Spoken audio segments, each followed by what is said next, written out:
Hello guys, welcome back to Need for Speed Heat. My opinion on the game after I think about 10 hours of gameplay that we have here. I already saw all kind of footage and going by that I'm gonna give you my review. Is this game worth its money? That is always the question. Yeah, that is of course personal to each and every one of you guys, but for myself as a more hardcore player, I sort of go by some sort of rule, which is like whatever amount of money that I paid for it, I multiply that by 2, and if I get the amount of hours out of it that that amount represents, then the game is worth it for me. In this case I bought the gold edition, and that means I paid 70 euros for it. If I multiply that by 2, then I end up on 140 hours of gameplay that I would like to get out of this game. I played it for 10 hours now, and yeah, I think I'm sort of halfway through everything what needs to be done here when it comes to story missions and races. So yeah, about 20-25 hours, maybe 30 hours I can get out of this, and then it sort of stops. So I think it's already fair to say, even at this point, is this game worth it for me? No, it isn't. There's no way on earth that I'm gonna get 140 hours of gameplay out of this game. I think that is sort of the amount of hours that I had getting out of Payback, about 140 hours, and I paid 80 bucks for that game. That was also not worth it. As you know, that was probably one of the worst that they have made in the last couple of years. This is a bit better than Payback.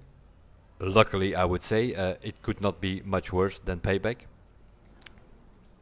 And there are a few good things going here as it is as well. The map itself is, it is what it is. As you know, it's a typical Need for Speed map. That means that it's not huge. You have one big city, in this case Palm City, and then you have some other maps stuff, mostly off-road and into the hills and such going on here as well. But yeah, this is what it is. You will not get more out of it than what you see here, at least not at this moment in time. All in all fine. Of course, you have this strange thing here. That first of all, I'm a keyboard player. That is something I need to mention here because it's quite relevant in when it comes down to the physics and such. Because there are some strange things happening in this game. First of all, you have the typical, I don't know if it's related to the game itself, that could be also more EA or Origin. For instance, here on top of the menu you see A and E. That is to go left and right through the menu. Those are preset buttons. I cannot map them, I cannot change them in any way, which is already a bit of a problem. For instance, I drive with throttle is the W on a QWERTY keyboard. I use a ZERTY, but on a QWERTY keyboard it's the W for throttle, the S for brake, and then I like to use E for nitro. Not possible because this button is preset to go left and right into the menu, and you cannot change it, which means I need to put my nitro on D or something where I normally have my handbrake. Now I need to put the handbrake on X. All kind of strange stuff with that menu. Going over the menu, if you want to go over here in the menu, that is with the tabulator key. That is all very interesting. If you know that, if you don't know that, yeah, eventually you might find it over here down below. Yeah, I say over here. I would like to point it out to you, but unfortunately I can't because also over here we do not have any mouse support. We do have mouse support if, for instance, if we view the car here, then you can move the camera with your mouse. That is about all the mouse support that I can get from this game, which is already keyboard mouse related. That's why I specified that I'm a keyboard player. What is good on this is definitely the performance.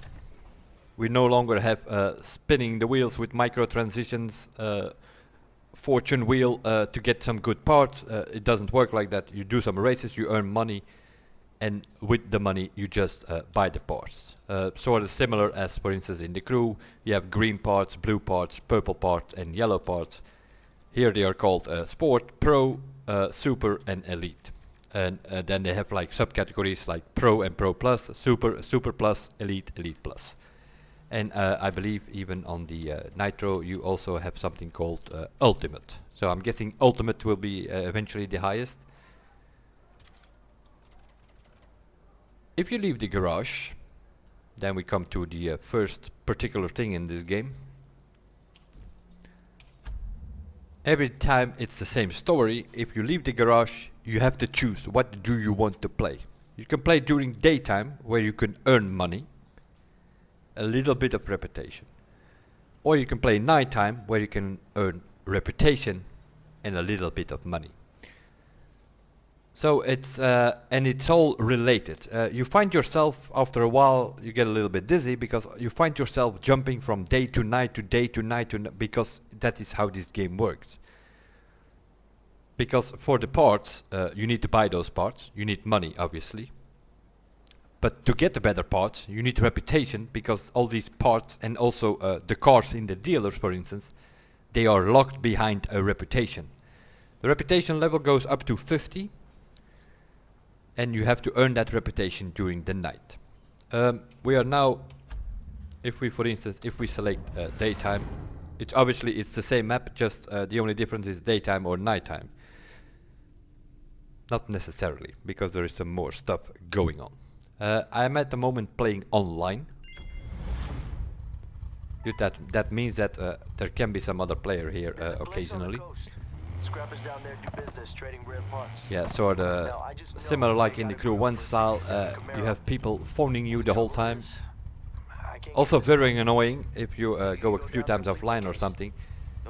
They keep calling you with the same repetitive message. There were messages that I had like Anna, some sort of your sidekick. She had her car impounded, so she called me like, hey, I have no car, I'm thinking about stealing the kids' go-kart from the neighbors and stuff like that. I think I had that phone call like 6 times, so you get like the same calls as well. Now if you look at this map here now, during daytime, you have all kind of races. During daytime that means mostly very short tracks that you do 3 laps on. Most of them are circuit races. There are a few sprint races if I'm not mistaken, but not many. In daytime it is more circuit than anything else. Then you have these things. What is called speed check time trial, they call it. I call it matchbox racing. It is for a keyboard playing annoying as hell. It is like left, right, left, right, left, right, left, right on a very narrow and small track. Yeah, I don't know what the idea of that is. It's and why do I say for a keyboard player? Because the steering is a bit of an issue. You can live tune this thing. That is, you can't do anything if there is something on your screen. So you have to move a little bit and then you can live tune. There it is. Also here, numpad 2, 4, 6 and 8 are mapped presets. You cannot change that in any way. I like to use that to look left and back and right, and so I can't, because the numpad 6 on the keyboard is linked to this live tuning. Sensitivity on 9 or on 10, you need to put it as high as you can get it, because these cars do not steer at all. And then you have this thing over here, drift style. Many people did not like brake to drift in Payback, although you can still choose it here, as you can see. This is sort of brake to drift, or you can put it on gas, which is sort of clutch to drift, throttle to drift, whatever you want to call it, which is very strange. It totally does not work if there is like a long 180-degree corner or something. you are totally gonna end up in the woods or in the wall because the thing does not steer fast enough. Although the sensitivity is as high as you can get it, it just doesn't. Once you hit some speed, this is full lock steering. You can see it's like I need like 4 lanes to make that turn. So if you have like some sharp steering going on the track, this is like, yeah, forget about it. Yeah? Yep, I don't make that. I steered as much as I could. So I had no other way than to change those things into brake to drift again. I needed to change the drift style so that I can tap the brake, and then I can actually make some of these corners once you have a little bit of speed at least.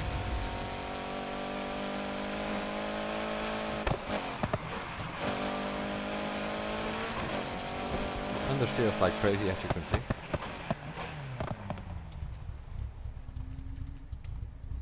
And with the gas it's even worse, so it's like, yeah, you need to get some speed, put the thing on brake to drift. It's like your best shot in my opinion to make some corners. At this moment it's daytime, although there is some water on the road. For once it is dry. That's another problem that you have with this. 80 to 85% of the races take place in the rain. Whether it's daytime or nighttime, especially nighttime, it's like, if you don't like rain, wrong game, because it's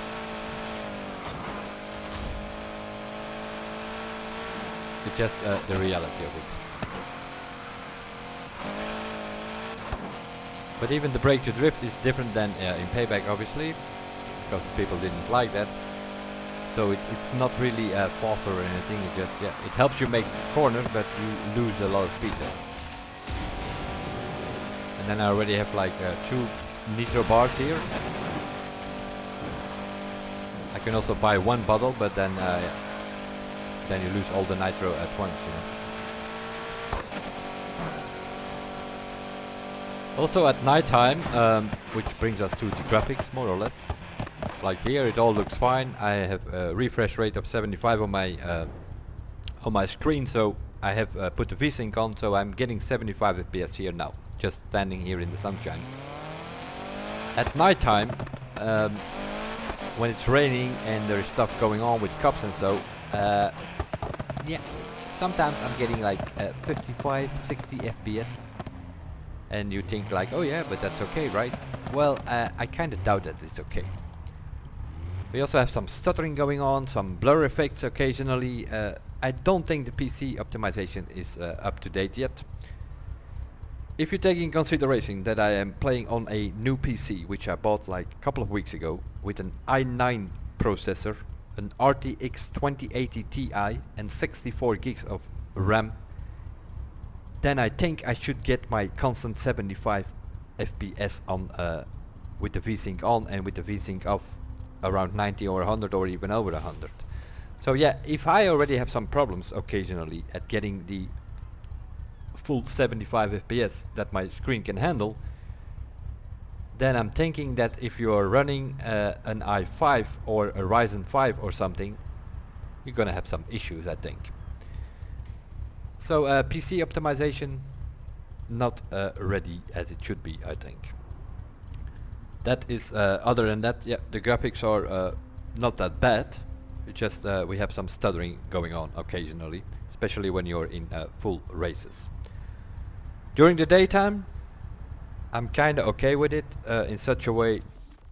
There are quite some races going on. If we put the map on events, we also have to always zoom out because the map is always zoomed in for one reason or another. It does not memorize the fact that you want this map like this. It's always like more like this, that you can get the map when it opens. Most of the races are circuit races. I'm not a fan of that. I like to have some sprints preferably, and but yeah, as you can see, I can go over all these things here. Most of them are circuit races during the daytime. We have some side stories going on, like here you have the driving story. Then there's also some guy called Dexter, where you can do some side stories going that guy sort of earns you some parts occasionally, so you don't have to buy all the parts. Occasionally you can win some parts through that Dexter driving story thing.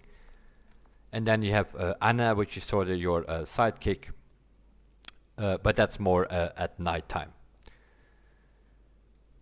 We have done those, what I call matchbox races, mainly taking place in the ports on the containers and so, and you sort of drive around and through those containers.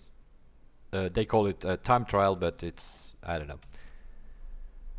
The drift, a very very special drift thing here in this. The drift physics are, I don't know what they are.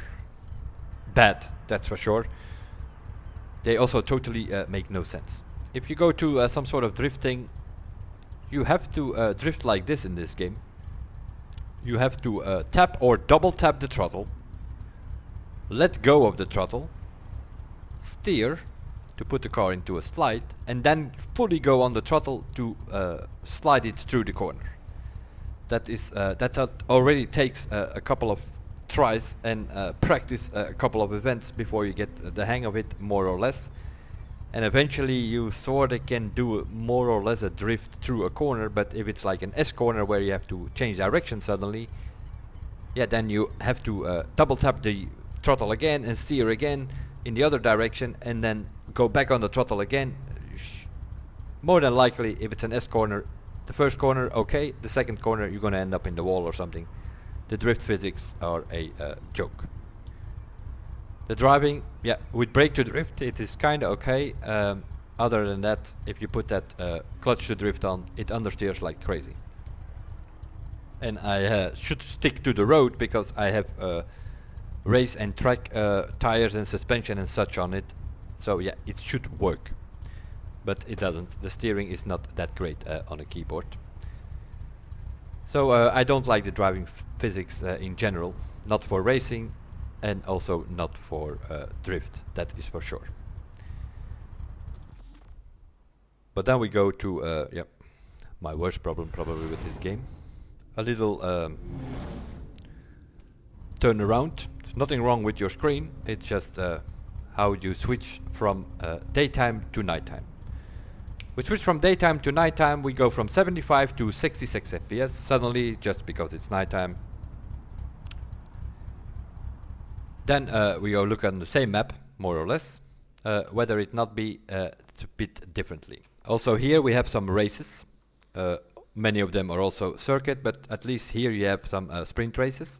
Most of the sprint races you will find here. Most of the story you will also find at night. There's not so much happening during the day story-wise, because it's about street racing at evenings and night, so you always have to come to the night. The problem with this night is, once you reach level 50, which I am not here as you can see, but once you reach it, there is also totally no point in having the night anymore. Because the only thing that you do during this night is earn your reputation. Once you are on the maximum level, there is a maximum level cap of 50. Once you have that, this nighttime has no meaning at all anymore. But then we come to the whole thing, the problem that I have with this. As I said before, 80-85% of the time it is raining in nighttime. If it's not 90%, that is already might be a problem for some people out there. As it is for me, I don't mind the rain, but I don't need it in every single race. Meanwhile, we are on 57 FPS, i9 RTX 2080 Ti, 57 FPS. I should be able to run this on in 4K. I'm just running it on a full HD screen, and I'm getting 57 FPS depending on which angle I'm looking at on the screen. The problem is with this nighttime is it's all about that pink thing there on the middle of your screen, your heat level. There are cops hanging about. Also in daytime they are hanging about, but they more or less leave you alone as long as you do not bother them. If you bother them, you will also start a police chase in daytime. But I'm okay with that. If I don't want to do police, I just leave them be. and that's fine. I can race, I can do whatever, they do not bother me. That's not the case at nighttime. In nighttime it's all about heat level and reputation, and the heat is on. I might even think that some kids might have some issues here with this, because at times they can be very challenging. At the same time they can also be very annoying, these cops. What happens here is you do these races that you saw on the map there earlier, and yeah, if there happens to be a cop car somewhere in the surrounding of your race, then you're suddenly no longer in a race, but then it suddenly becomes a police chase. Whether you like that or not, there is not something as police chases that you can select, or some sort of mission that you can go to. No, it is constantly happening. So you do some races and you earn your reputation during that night, and the higher you get your heat level, the higher your reputation will be, and the higher your money will be for that night, because the heat level sort of works as a multiplier. So even if you don't want to play with the cops, they in a way are forced on you anyway, because they show up in your races without your knowing or wanting them to be there, but they are there anyway. And then you need to make it to a garage to bank whatever it is that you have earned yourself during that night. If you get busted, you more or less lose everything. So there is a higher risk factor involved here as well. I think you get like 10 or 25% from what you have earned. You can also lose some money if you haven't earned anything during the night and you get busted. You actually lose some of the money that you have on your bank account, let's call it that. So yeah, that is already a bit of a problem. So let's say you get it up to heat level 3 and you earned yourself 10,000 reputation, and you do make it to the garage, then you will get 30,000 reputation, because the heat level will work as a multiplier. If you go to your garage and you make it, that also means immediately that the night ends, and that you get your rewards. If you get busted, you more or less lose everything. And that is all fine, but you're dealing with nighttime, you are dealing with rain, you have AI drivers who are very inconsistent, they do very strange things at times. So you're dealing with those racers, you have lots of traffic. I think there's like 3-4 times as much traffic during the night as during the daytime. And then you're dealing with all that, and then you have cops chasing you, and with only one intention, to bust you so that you lose all your reputation and your money. On top of that, if you play online, you can play solo, you can play the game offline as well, but if you play online, as most people would do, then you have this strange thing that these races take place in free roam. So I'm doing like a race, chased by the police, dealing with traffic, dealing with all stuff that is happening, and then suddenly from the other side of the road I have another player coming towards me, and he's doing his race, also chased by AIs who are racing him, and also chased by cops who are trying to ram him. So you get like suddenly 16-20 cars up there, because myself with my 7-8 AI racers and police cars behind me, and then the other player as well. So yeah, you're even bothering other players. So I guess if you want to earn your reputation, it's probably best to do it offline till your reputation 50, and then you can go online, but I wouldn't go to the night, because if your reputation 50, the night is completely useless. You're maxed out and you do not need to earn reputation anymore, unless you just want to play around with the cops. Play around with the cops is also not the idea in this game, in a way. It really is the idea to get away from them, try to escape, and that can be as challenging with all the stuff that is happening as it is. Even now we are just messing about in free roam. We have heat level 0, but usually it doesn't take long before you see some cop cars. Although we're not doing a race or anything, the heat level is constantly on at night. So you're driving around here. This is now on the outside of the city, more or less. But also if you go into the city, but yeah, you already get the idea. It's full of ambulances here, also during the races, so you're dealing with several AI racers. All kind of traffic. Here we already try to get some speed now. You get that sort of blurry effect, which is very strange. So you can imagine this with cops behind you, and then suddenly you see another player coming from the other side, also with cops behind you. That means that you have a crowded situation going on here.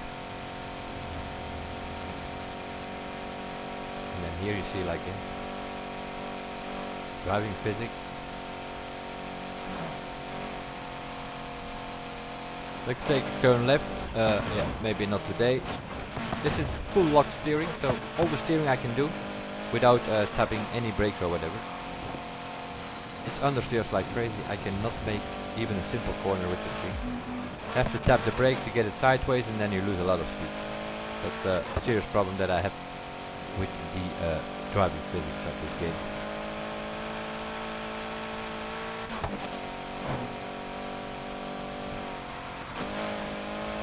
I should actually put the sensitivity a little bit lower, because little corrections like this sort of make the car wobble. So I need a little bit less sensitivity, but yeah, that makes it worse for taking corners, so not ideal either. That is also constantly happening. These traffic AIs, they come on a crossing and then they stop in the middle of the crossing. So you arrive there at 200, 250 kilometers an hour, and you see all kind of strange things happening. Other than that, at nighttime, yeah, it is what it is. If you don't like cops, then this is probably also not the game for you, because these cops are in a way forced to you. Even if you don't like cops, you could say like, okay, I stick to daytime and I earn my money there, but you're gonna be limited because you need better parts, and you can only get the better parts by getting a reputation. So you have to come to the night, you have to come with the play with the cops, whether you like it or not. That is all something very, very strange. Let's assume, and fast forward a little bit, in a couple of days, as a hardcore player that I am, I will be finished with all these races, and I will be finished with all these stories. And that is also the end, because there is no PvP, there is no speed list or any of that sort of multiplayer activity. Nothing available at this moment in time. So you go to this story, you have your 50 level reputation, the nighttime becomes unnecessary. The daytime you can, what can you do is go to a dealer shop, that is if you have reputation 50, because also the cars in the dealer shop are locked under reputation level. And you need to get to 50 to get most of the cars, and then some of the cars unlock if you do all speed traps at 3 stars, all jumps at 3 stars. Also there are cars which are locked behind that kind of stuff. So then you can go to the daytime and do those jumps and do those speed traps, and you can get the collectibles, and then you are completely done with it. You can create your own crew in this game, up to 32 members you can have in your crew, I believe. You cannot drive with 32 people, but you can challenge one of your crew members or something like that, but you cannot race in a proper multiplayer PvP lobby or speed list, as usually is the case in Need for Speed. Not available in the game. So what can I get out of this is probably around 35-40 hours of gameplay. I paid $70 for it. I want to have 140 hours of gameplay. Not in a million years I'm gonna get it out of this game. So my conclusion and my opinion about this is, in a way, it is more of the same. It has some good points, like the upgrading system, for sure, that works way better than it did in Payback with the micro transitions. Of course, EA being EA and Origin being Origin, whatever you want to call it, they will get their money somewhere. So more than likely, if they bring some new cars or something, it will be DLC packs or something, then they get their money from there. That is just how it's gonna happen. So yeah, that is that. And then for instance, this M3, which is one of the starters cars, of course also all cars that were available in Payback are more or less on the car list here. There are a couple of new ones here and there, obviously, but part wise there is not so much new. Bumpers, rims, grills, hoods, all that kind of stuff. Many of these cars are the same as in Payback, also the parts are the same as in Payback. There is not one single new bumper for these cars that you are familiar with. There's not one new wing or whatever for the cars that you're familiar with, which is very strange, seeing customization is one of the trademarks of the franchise in a way. It is playing around in the garage, customizing your car, that is like typical Need for Speed. Doing some proper racing and getting a little bit messy with the cups, that's Need for Speed for you. Always has been in a way, but the last couple of years they didn't execute it very well. And in this game there are some improvements over Payback, luckily. I mean, if they weren't, then the whole franchise would probably be dead, if you cannot make a better game than Payback. But so it definitely is an improvement compared to Payback, but in a way it is still more of the same in my opinion. It is the nighttime you can sort of compare with 2015. The daytime you can sort of compare with Payback, I guess. It's a mix of everything. The racing is sort of pro street style. So you have like all these different titles that they sort of try to mix and throw in here, and they came up with this thing here. I think it is sort of like many of those games in the last couple of years from this franchise, is that the conclusion is usually, yeah, it is what it is. You can have some fun in it if you want, for sure, for a couple of hours in a couple of days and weeks, depending on how much you play, obviously. 35, 40 hours, I'm guessing you can get out of it, and that is about it.